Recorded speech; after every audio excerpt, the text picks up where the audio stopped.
This is Ivy Unleashed, a Gold Ivy production.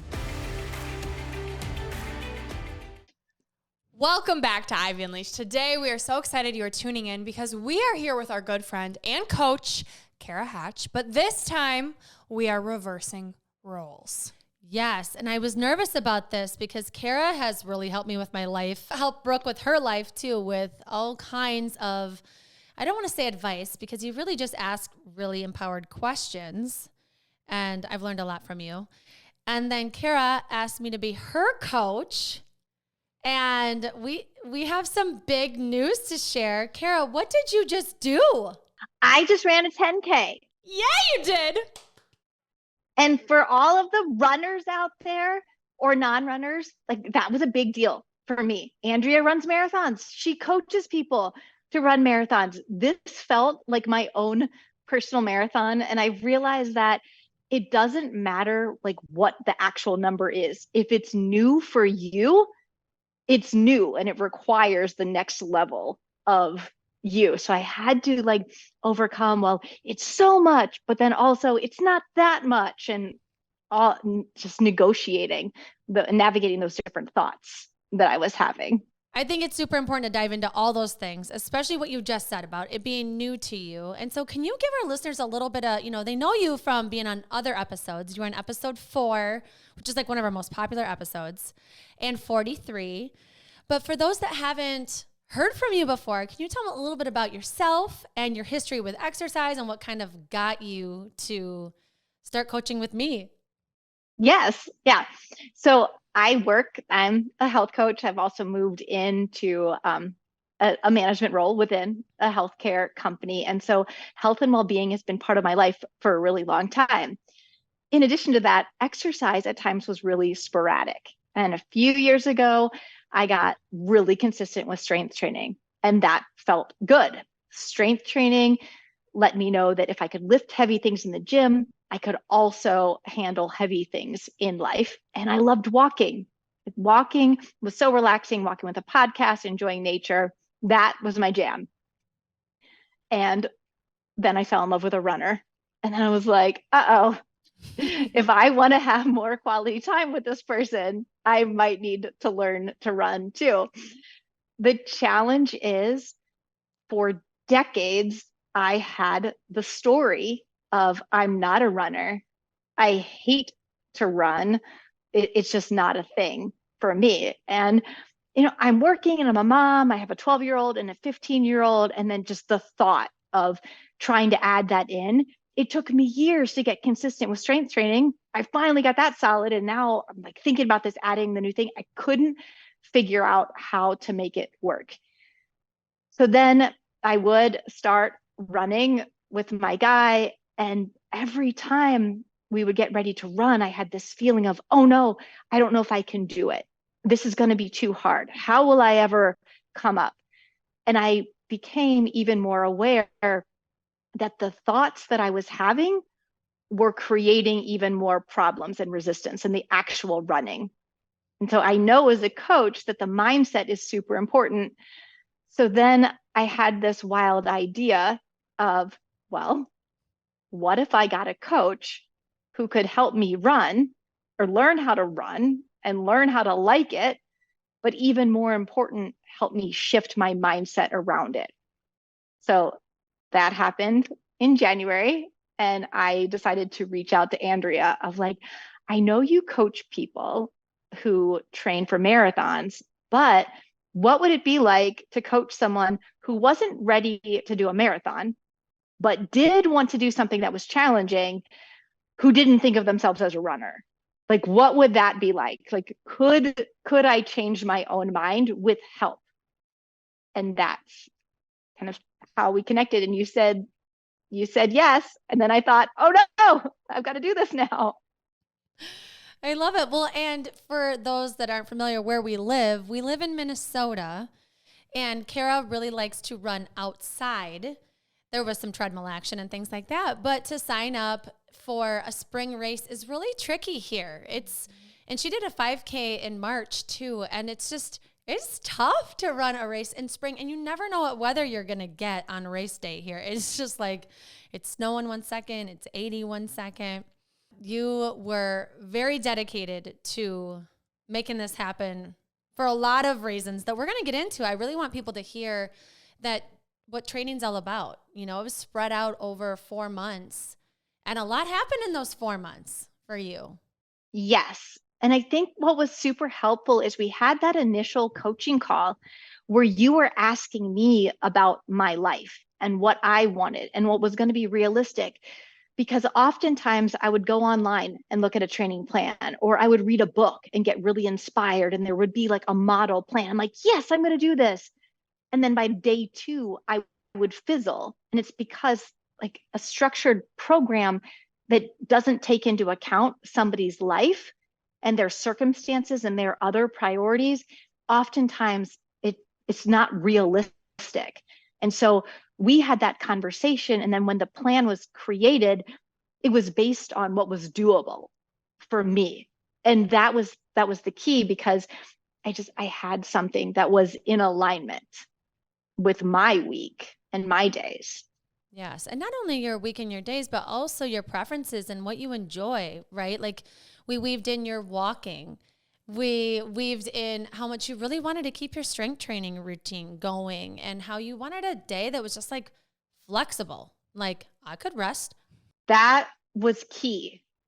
Yeah. And we got to name that day my like rest day. We named it Freedom and Fun because I wanted to be able to do whatever I wanted on that day and whatever I felt like. So it was my way of kind of getting to do what I want, like that little rebel piece within the structure. And that was really helpful, especially on that coaching call where you actually spend time asking me, hey, what do we call this?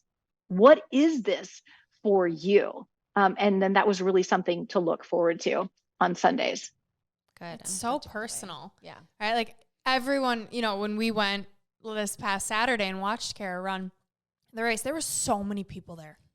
And even what fascinated me when I was doing my marathon was that everyone has a story.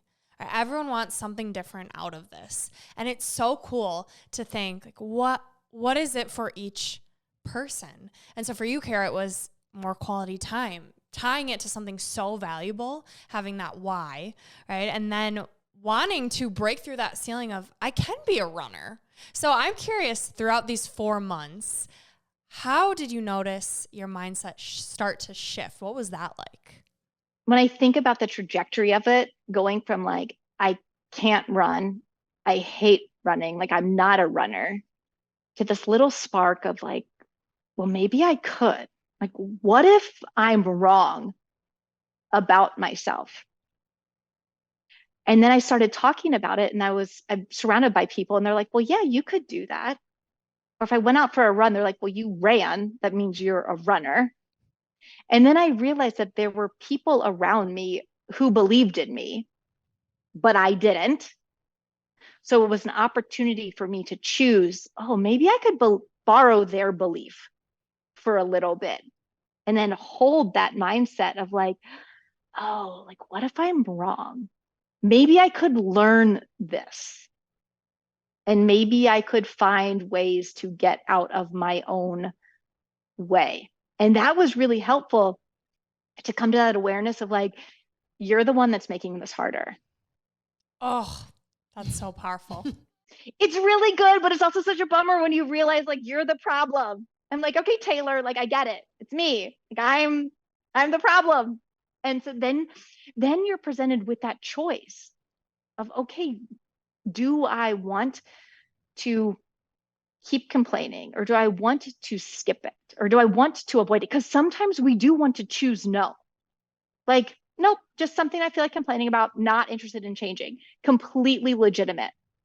But then there's other times where we could say, well, maybe I actually could do some work and make the change. And that's what it was for me, whether it was changing my mind about the running itself or about the weather, or whether it was on the treadmill or outside. There were all these micro moments where I had an opportunity to practice a new thought when I really just wanted to stomp my feet and say no.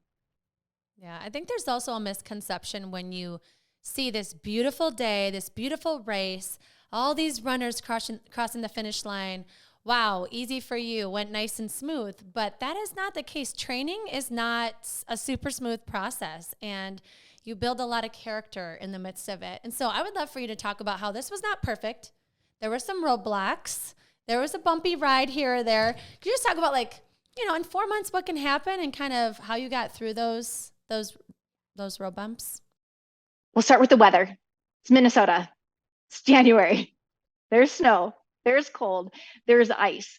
A few years ago, I got a concussion from falling on the ice. So I have no interest in risking safety. So I didn't want to run on the ice. So that was a decision. Got a membership to a gym that had treadmills, that there were going to be times that I would run on the treadmill. I'm mindful of my feet, so I didn't want to put on the little spiky things on my shoes. So that I didn't want to do that. So it was an opportunity for me to think about, okay, what are the conditions that I'm willing to go outside, and what am I not going to do, and kind of being okay with that. Getting the proper gear, because apparently there's no such thing as bad weather. There's only bad gear that all these athletes are talking about. So I got some fantastic Athleta fleece leggings that saved the day. And I got outside more often. So that was the first thing, was overcoming weather challenges and the mindset around that. And once you're dressed properly, like, you warm up, it's fine. And then I had a threshold of like under 17 degrees. I was inside. 17 and above was outside. Then at about week 7, I was lifting, and deadlifts and I had a disagreement, and I tweaked my back, and that took 7 weeks to feel better. Now, as a health coach and a background in exercise science, like, we don't work through like actual like pain. Like, when you're on the brink of injury, that's like a stop. This was discomfort. I could still walk. I could still run. My trainer modified my lifting program. There wasn't any actual pain with running. It was sitting. Sitting was the problem. So for 7 weeks, I kept training with my back being wonky. Normally, I would have quit. However, there are a lot of physical therapists that I've been listening to, and they talk about movement being medicine. And that was true. I listened to my body. I kept moving. And after 7 weeks, suddenly I could sneeze without it hurting. And I could sit without it hurting. So that did resolve. And I think my commitment to keep moving was helpful. Got 2 kids, school and sports. That means 5 and 6 a.m. workouts, so that you get it done before kids need you or job needs you. So for me, that means a really strict 9 to 10 o'clock bedtime, and prioritizing that and communicating that. So navigating that. We had a bout of the stomach flu go through my house the week before a race. I had a family member with a health challenge that we were navigating the week of the race. I had a fever, I think 2 weeks before the race. I mean, stuff comes up. And I think what's really helpful is that the brain gremlin is going to want to freak out, but then we can just like zoom in, like, okay, wait, no, like, what's today? What's on the training plan today? And then what do I do tonight to set myself up for success tomorrow? So for example, I got a fever. It was Friday night, and I decided my excuses ahead of time.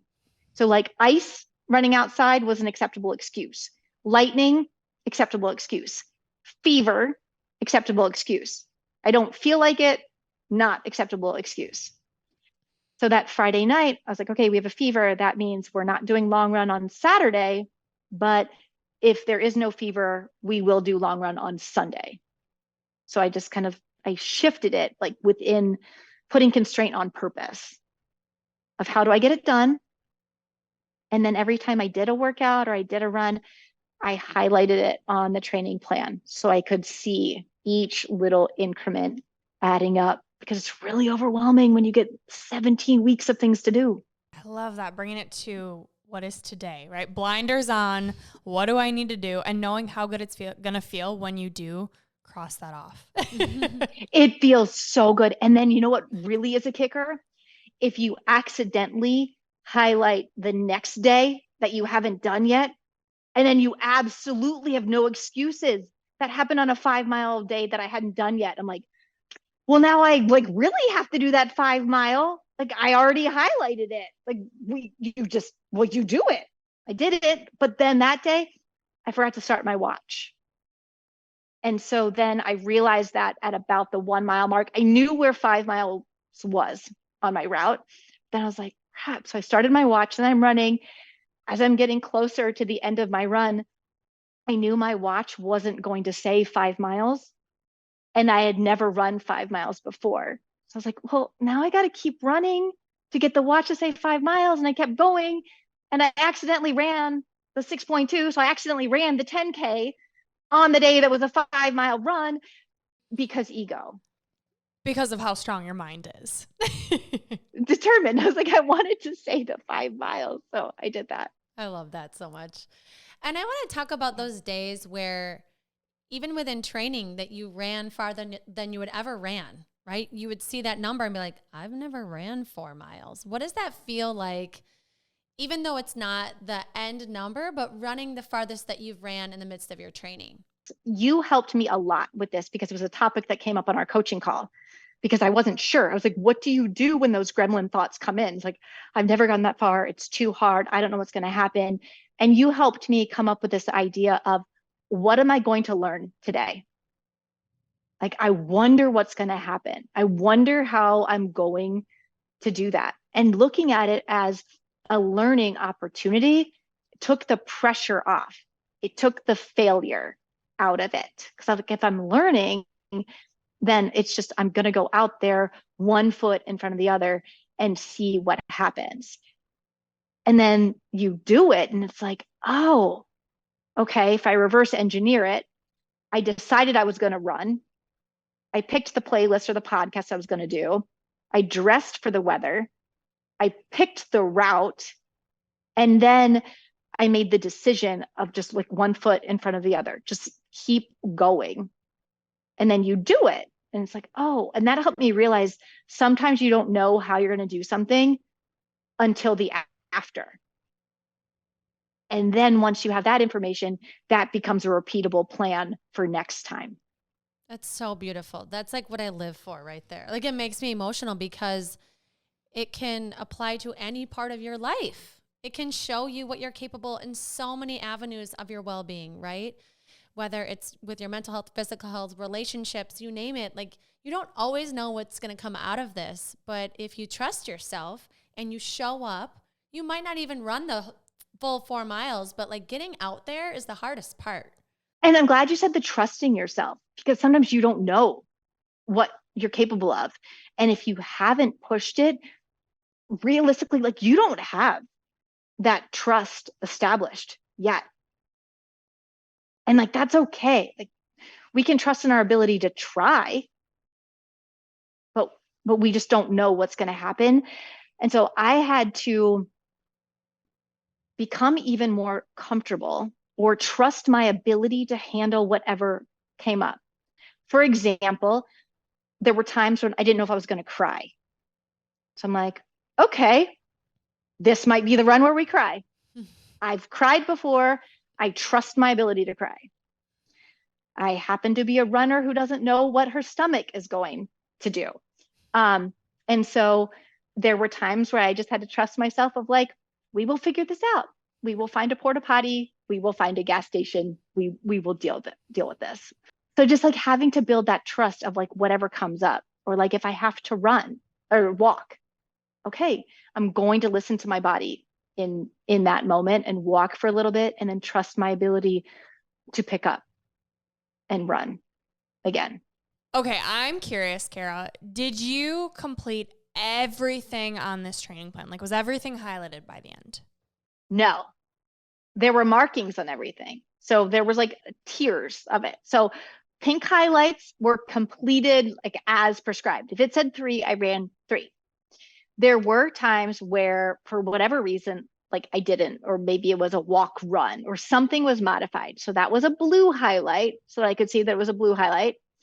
And then spring break, we went on vacation and we went to Tucson. And ahead of time, I looked at Google Maps. The neighborhood, the house looked like it was going to be very runnable.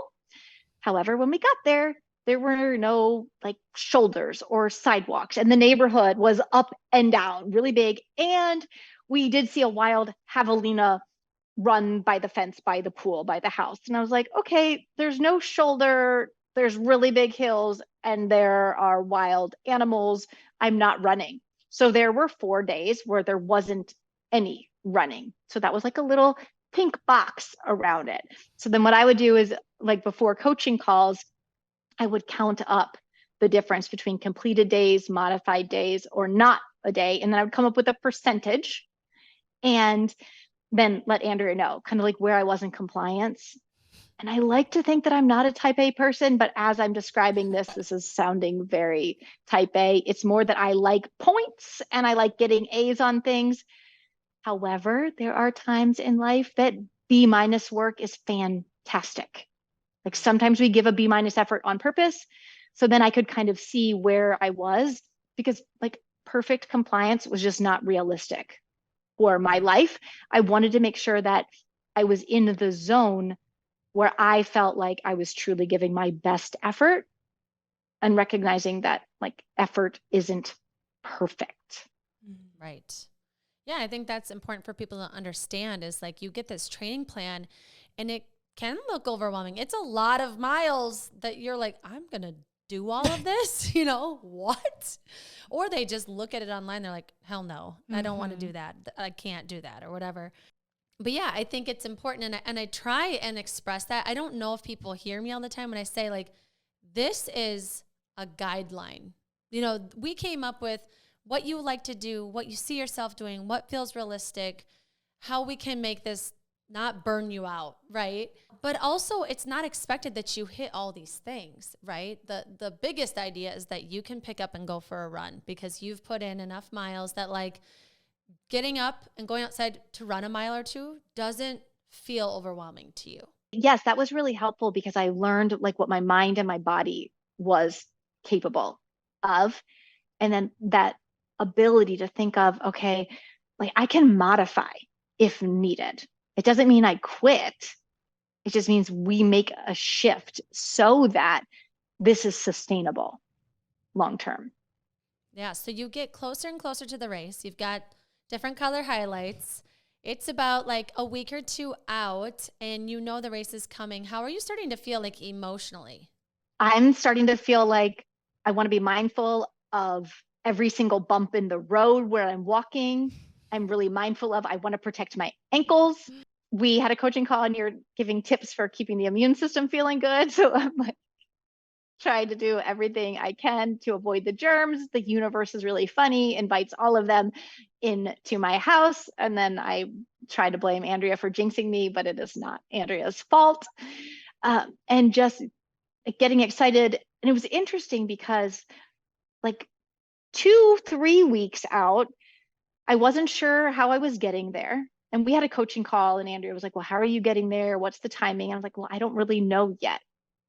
And I didn't know how I was getting there. I didn't know if my kids were going to go with me. It's in Minneapolis, St. Paul. So the parking, I didn't know the parking situation. There were emails around bus lines. And I'm like, okay, I'm very suburban. I haven't done the bus thing. Like I didn't have those details figured out. And it was another example of the universe. When you set an intention out there, the universe will conspire to support you. So my guy had some friends who were also running the race. He was able to coordinate a ride for me. And she knew the parking area. She was able to park. We got there in plenty of time. It was super relaxed to get there. We ran into some other baseball mom friends that my guy knows. And so I felt very supported on that day. So leading up to it, there were all of these unknowns. And I just kept taking it, okay, like day by day. What I have to do to take care of myself today, to get ready for it. And then it just, the pieces came together because I was mindful each day, but the nerves were definitely there. I'm not going to pretend that I was super confident of like, I got this. I just had to remind myself I've trained for this. So no matter what happened on race day, and Andrea really coached me on this during our call, like, yeah, you have these goals, but the top goal is one foot in front of the other because you don't know what's going to happen on that day. And I was super resistant. It's like, I don't want to think about whatever happens. Like, I want this all to be perfect. And she's like, no, no, no. One foot in front of the other. And that was super, super helpful going into that day because I knew no matter what happened on that day, you can't take away my 17 weeks of training. I showed up for myself all of those weeks.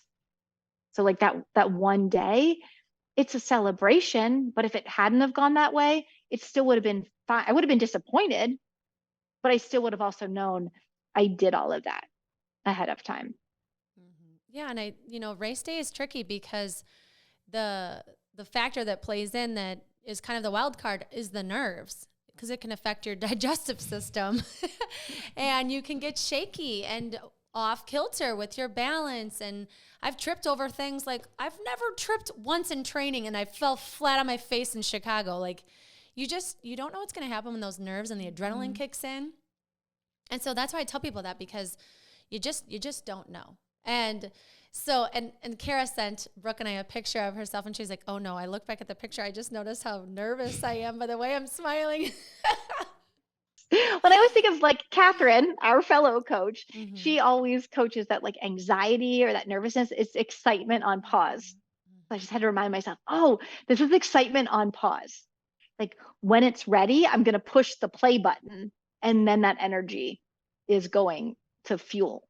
Yeah. So let's talk about the race. Tell us all about your experience and what it felt like to be in the midst of all these women running.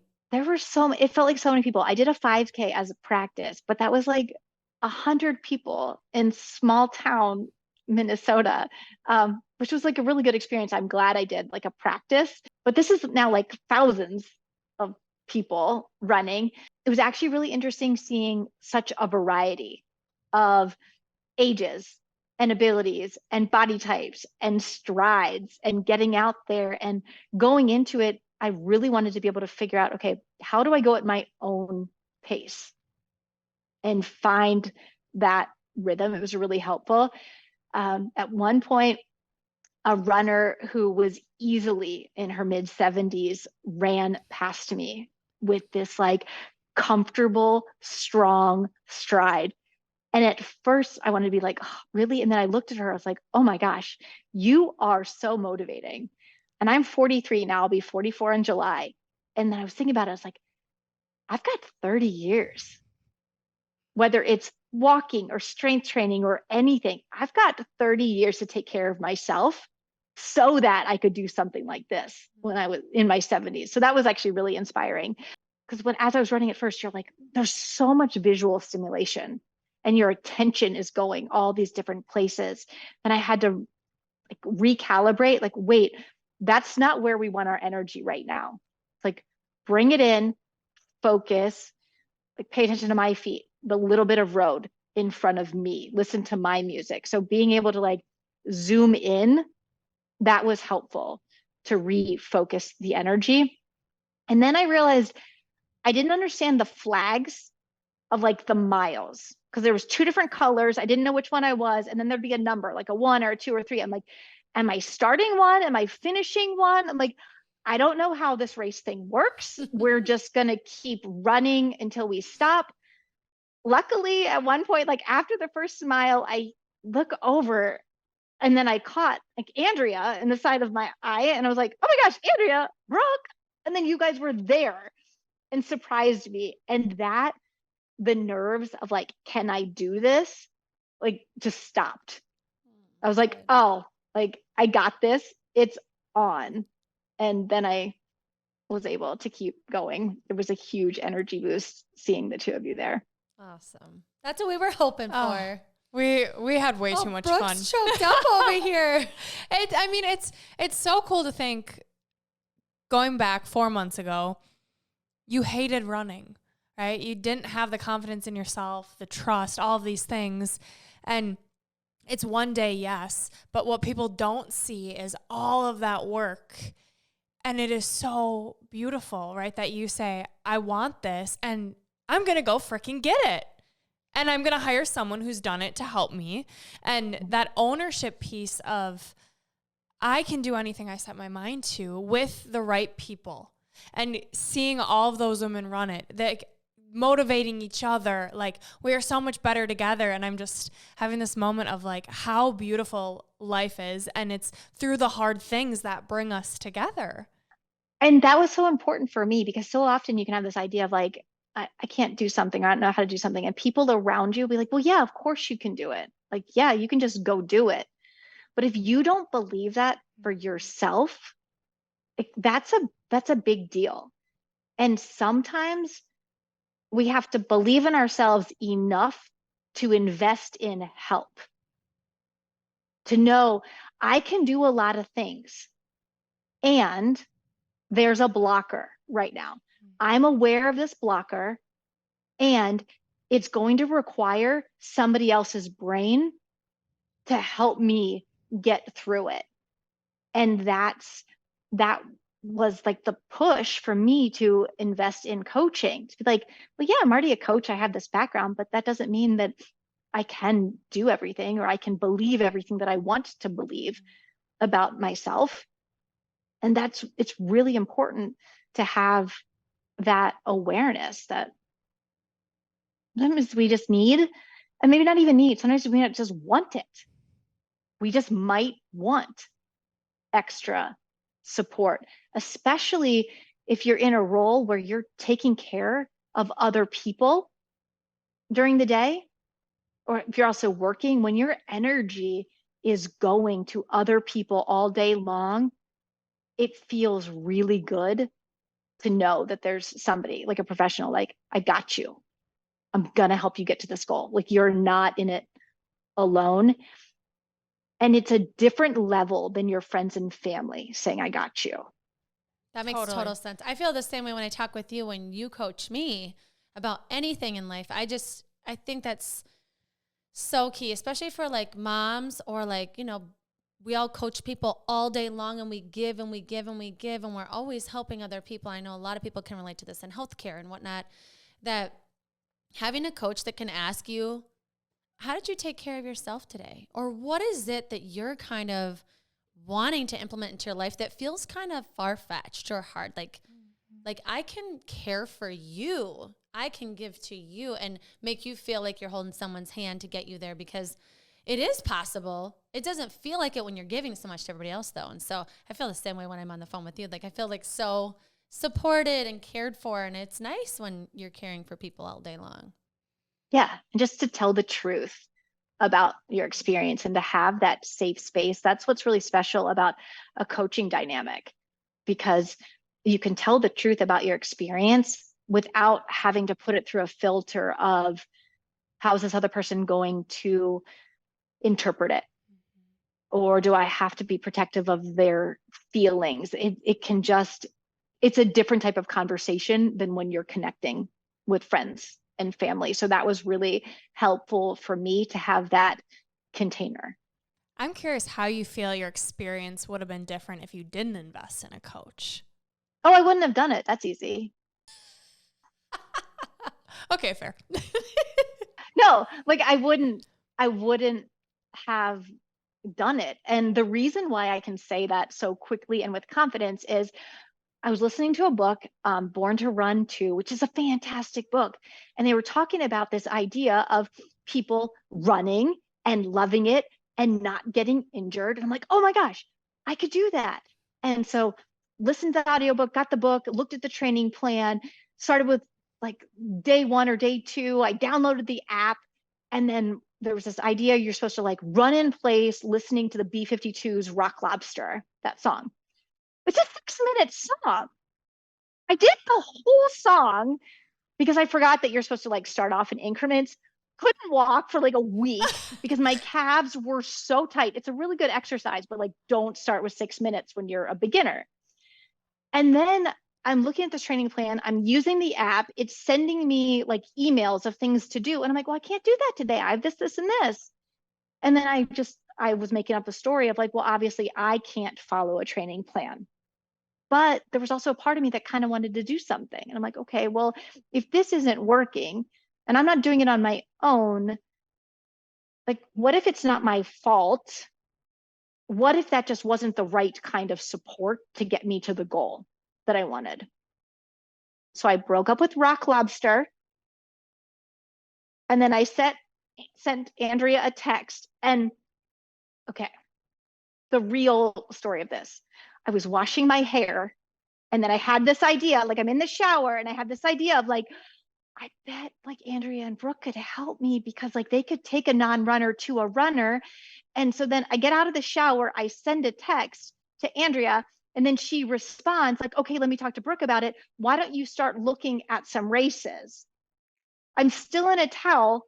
And then by the time she gets back in touch with me and we're going to do this, I've already signed up for the 5K in March in Minnesota, which was not really wise. And then I've also signed up for a 10K in May. And I'm like, I washed my hair, I sent a text, and now I'm deciding that I'm going to be a runner.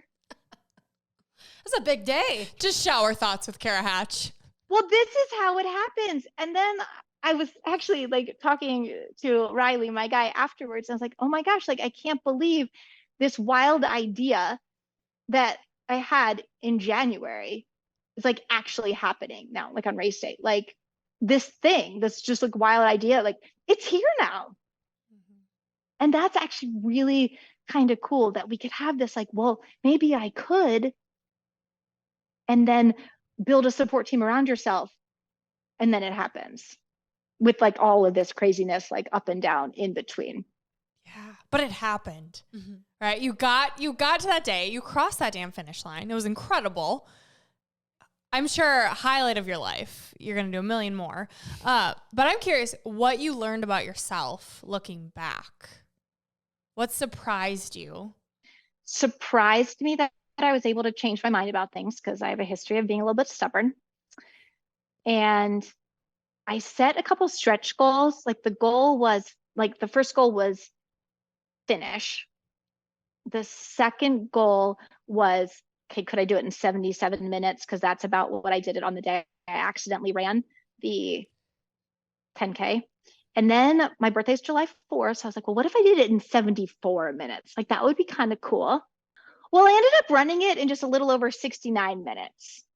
So I beat my stretch goal by almost 5 minutes. And I was like, I did not even know that that was possible. I had to check the time multiple times. I'm like, am I reading the clock right? They sent me an email.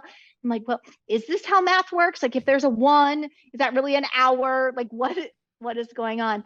So I didn't know that my body could do that. And I didn't know that my mind could not quit. So I was on a coaching call with Andrea one day and my leg was being wonky. And I'm like, I don't know what's happening at 1.5 miles. It just like doesn't want to pick up. And she had the audacity to suggest that perhaps that was in my mind. I was so indignant. I was like, I feel my leg. It is not picking up. That's not my mind. So then my next training run, I was like, well, like, what if it is in my mind? Like, what if my leg does keep moving? What if it lifts up? Like, what happens? And I finished the run and I was like, oh, like, even if there is a sensation or some discomfort, like you can keep going. So that was something really powerful that I learned, that a sensation or a discomfort doesn't mean immediately stop. And that's helpful for life. Yeah, it creates some belief when you feel something, some discomfort that you haven't felt when you're doing a thing you're not normally doing. That belief, oh, I'm hurt, oh, I'm hurting. And then I feel like it makes it worse and it perpetuates this like thing. And there's also something that I've noticed with other clients that once you hit this threshold of where you haven't really gone that distance, that your brain is saying like, you can't do this. So your body's like, all right, you're right. I can't, I'm going to get a cramp now. Because your mind is telling you, our body doesn't do this, right? And so I believe I just asked you if perhaps your mind could be playing into it and just to notice. You did. It was very coach-like. I may have had a bit of a emotional overreaction in my mind, but it was actually really helpful. And the reason why it was also so helpful is because like I started a new job in the midst of all of this too, and it's requiring a new level of thinking and emotional capacity. And so it's having those moments of like, oh, this is new. Nothing has gone wrong. This is just an opportunity to push through a little bit more discomfort or ask a question or ask for some more support, and recognizing that my like as my physical capacity is growing, becoming even more aware of a higher level of physical capacity, I'm also becoming more aware of a higher level of emotional or intellectual capacity within the new role. So they work together, and I wouldn't have been able to recognize that as quickly if I weren't going through this running process at the same time. That's very cool. Yeah, you went through a lot in this experience with sounds like every avenue of your life. Yes. Yeah, but let's talk about crossing that finish line. What does that feel like? What does it feel like to cross that finish line and get that medal that you have been training for months for? I was really excited, and I literally didn't know what to do. I crossed the finish line, and then I saw Andrea, and I was like, what do I do now? Like, what do I go? Where do I go? You're like, well, you go get water, and then you come around. It's like, go get your medal. Get that medal first. Got the medal. That was really fun. And then the brain does this weird thing because it's like, oh, I just did this thing. Well, should I have done more? Like, if I finished this, like, could I have gone farther? And I was breathing heavy and I was tired, but I wasn't like doubled over like you'll see on TV. And I'm like, well, could I have tried harder? Could I have run faster? Was there more in me? So that's really interesting, to be finished and proud, and yet also having these questions of like, could I have done more? I don't know. Like, I'm not even thinking about doing more, but like there's that thought. Do you want to know what I think about that? A little bit. She's like, I think number one, that's proper training. That is, you were able to cross the finish line and have more because you had already basically done that run on accident. But you built up to that, right? So even if you hadn't accidentally done that, like you had the training, you had the strength, you had the rest days, you were properly hydrated, you were eating proper foods that you knew agree with your digestive system. And so of course you were fine because you had trained for that, right? And you definitely could have done more, but that's another conversation and we can. But it was the training. Like I felt well prepared. So that was good. I love all of the what ifs I keep hearing. And I think that's something that everyone listening right now can tap into, right? Of what if I am capable of a lot more than I'm giving myself credit for? What if I don't have to hate running? What if I can enjoy moving my body in a way that connects me with others and people I love? You know, all of those what ifs allow us to come from a place of curiosity. And it's from that place, Cara, that you cross that damn finish line of what am I capable of? What if I can be a runner? And you are a damn runner. It's fun. It's super fun. Can you say it? I'm a runner. I'm a runner. And it's fun, she just said. Well, it is fun. And I'll tell you, it also starts with like, find the cute shoes that are within your budget that make you happy.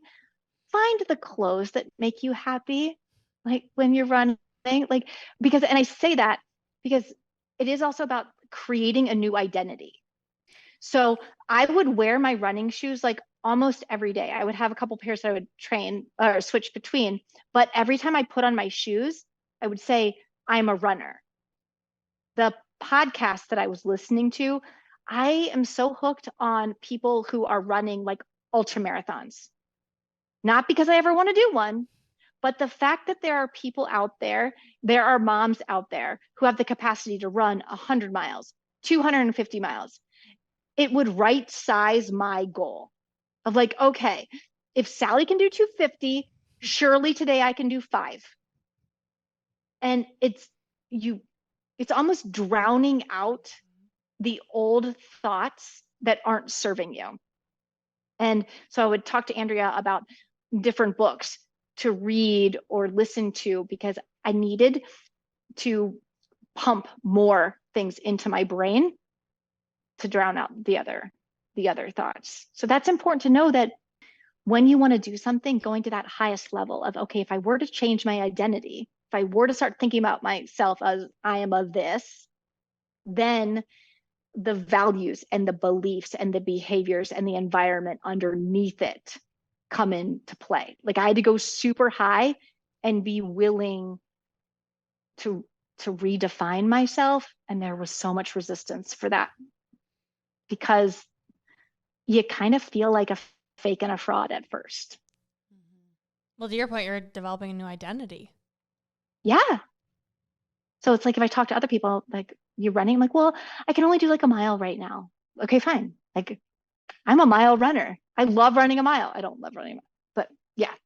No, I need to stop that. That's actually like a thought that I shouldn't even say. Like, I can confidently run a mile. I was not able to say that, in the recent past.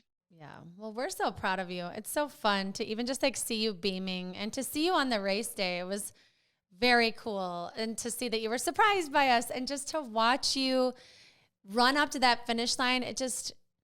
You have done everything you set out to do. It's just so exciting. And I'm so happy you're open to talk about the struggles of it too, and what it feels like to jump into something that feels uncomfortable. So we're so happy that you joined us, and we want to talk even more with you about this. And as you know, we always give our listeners 3 gold stars.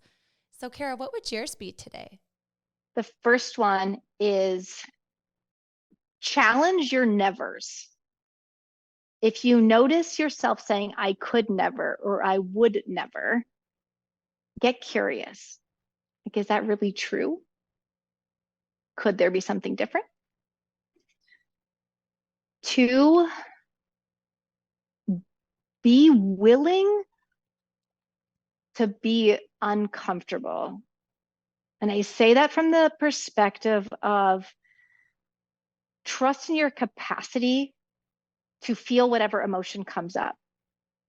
A big one for me was embarrassment, because I was afraid that, like, if I went out for a run with Riley, if I couldn't make it or I had to stop for a walk, I'd like be embarrassed that I wasn't good enough. So being willing to be uncomfortable with a possible emotion like embarrassment. And 3, create that support team around you in real life and also virtually. So think about, who are the friends and family who would cheer me on? Consider hiring a coach, or getting books that will be helpful, or curating your social media intentionally with people who embody the values that you want to grow into. Beautiful.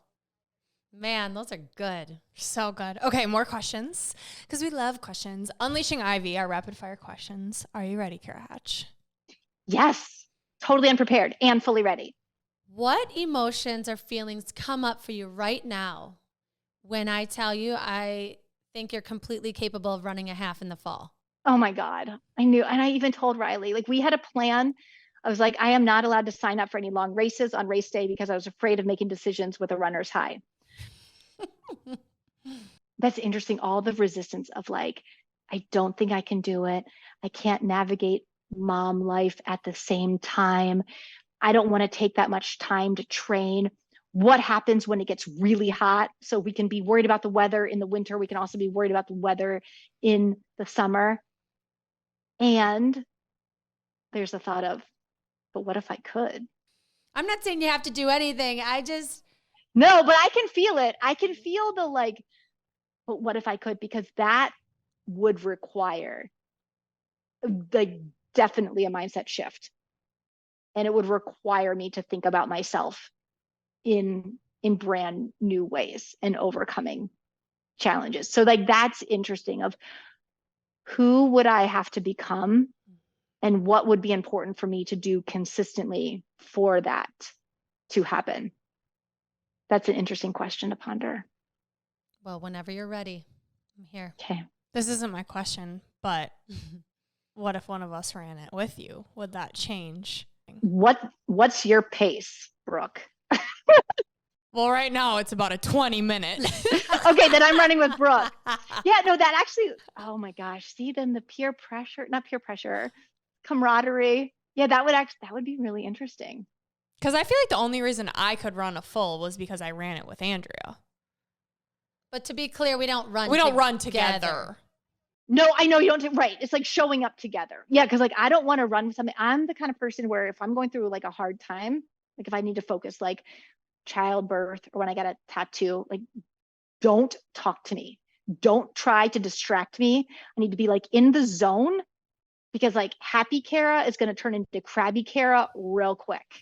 And then I don't want to be that person to somebody that I care about. It's like, I know you're trying to encourage me, but like, shh. Yes, there's a you are in your own zone, but you also have texts coming through on your watch of like, I'm a magnet. I am pulling you. She's telling the group text mile 7 and I'm at mile 4 and I'm like, okay, I'm coming. there's a different motivation piece. I am not saying I will run this with you. I'm not committing right now. It's just a thought. Just a what if. Just a what if. It's just a thought. Yeah. And I did get motivational text while I was running from my daughter and from Riley and Andrea. And like, that was fun. But I'm like, nobody asked me how I'm doing. I'm like mile 2 or mile 3. Do not ask me, how are you? Because I will just glare at you.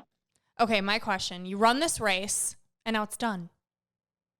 What do you do with all of this time that was put towards training? Are you wanting to do a different challenge? Are you taking time for you? What is life like now? I have a couple ideas. One, that last night going to bed, I felt like this sense of relief because I'm like, oh my gosh, like I don't have a specific run I have to do. But then what I was thinking about is like, oh, now this is the window. Like if I think of the summer, this is the window where I become even more aware of running for me.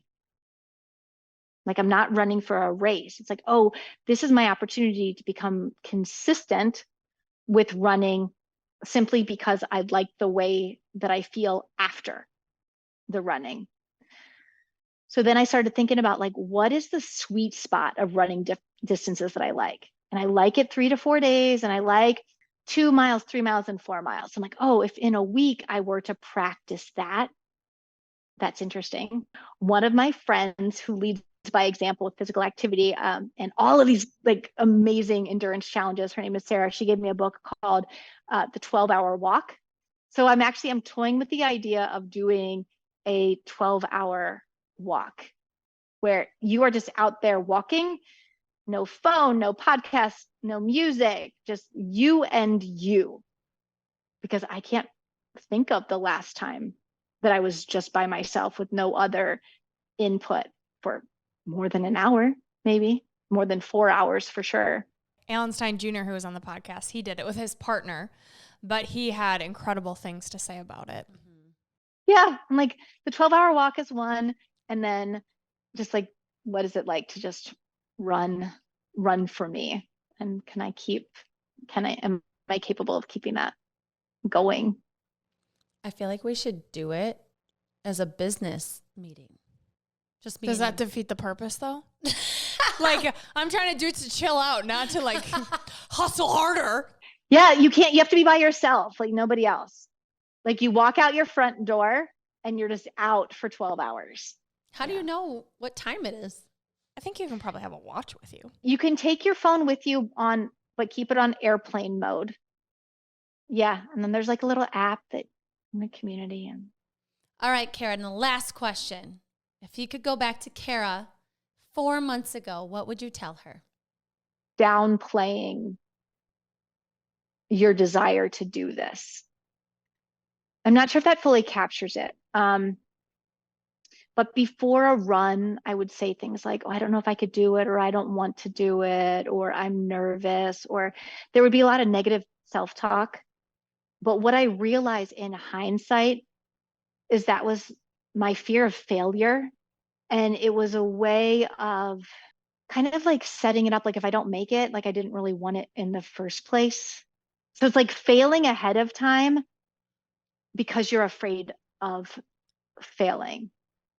So just if you can let go of that, or maybe embrace the fact that you're scared, like fully, I just really owning, you know what, I want to do this thing and I don't know if I can do the thing. And I'm really scared of being vulnerable if I'm running with somebody else. Like I'm really scared of being vulnerable in front of my guy, or I'm really scared of telling my friends I want to do this thing and I don't do it. Or if I'm setting a goal and I don't make it, what kind of role model am I for my kids? So just like really being honest, like, hey, this thing scares me because I don't actually know if I can do it. That's beautiful. And I keep thinking about your kids too, that they got to watch you, do this imperfectly, right? And that's the way you're supposed to do it anyways. It doesn't have to be perfect. I think that's what stops a lot of people. And you showed yourself and your partner and your kids and your friends that, wow, she really did not think she was a runner and she really did the damn thing. So I love it. And I love how much you've reflected through this process, right? And, through coaching with you, you are really thinking about what kind of music does help me. Actually, that hip hop remix makes me angry when I like Jesus music or like podcasts, Sometimes you find things out about yourself and reflecting about you learn more about who you are and what can drive you. And so I love that you gave yourself the opportunity to learn more about yourself. Yeah. And that's, I think, the most meaningful part is that it needed to have meaning, like a purpose for doing it and a way to get to know myself better. I would have an ongoing like kind of journal in my notes where I would like write down how the run went that day, what the weather was, what I was wearing, what thoughts I would have. And then it was helpful like later on, if something else seemed familiar, it's like, wait, I think this already happened before. How did I get through it? And I could scroll through, or what did I do? So it was a way, it's interesting where it's like past self is coaching present self to create future self.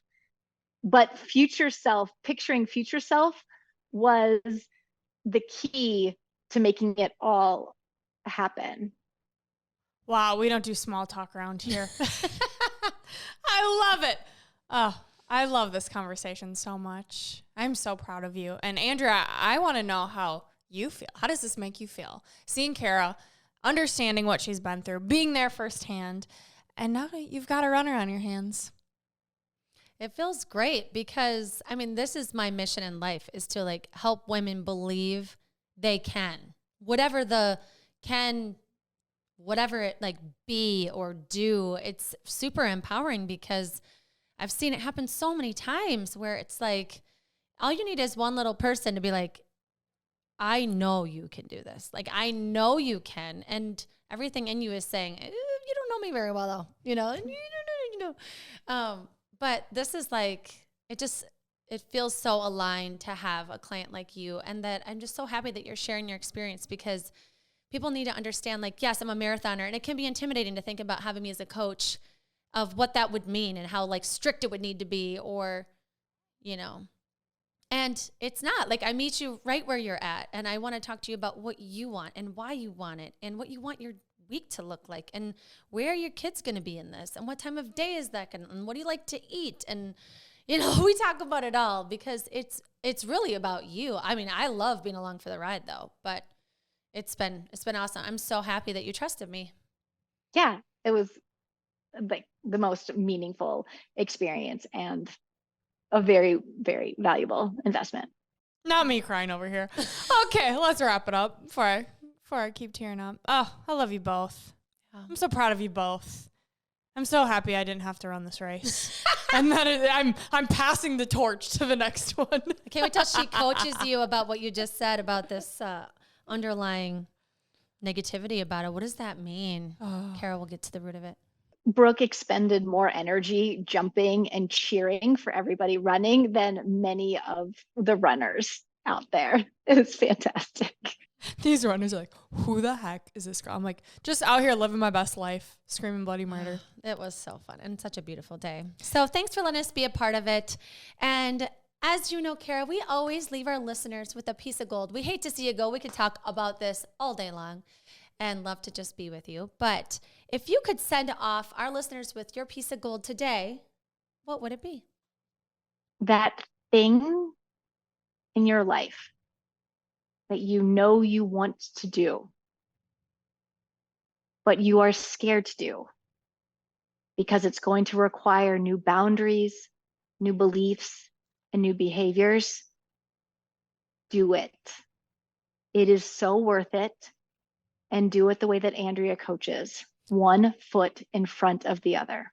This is Gold Ivy signing off. Listen to your truth and go chase your gold.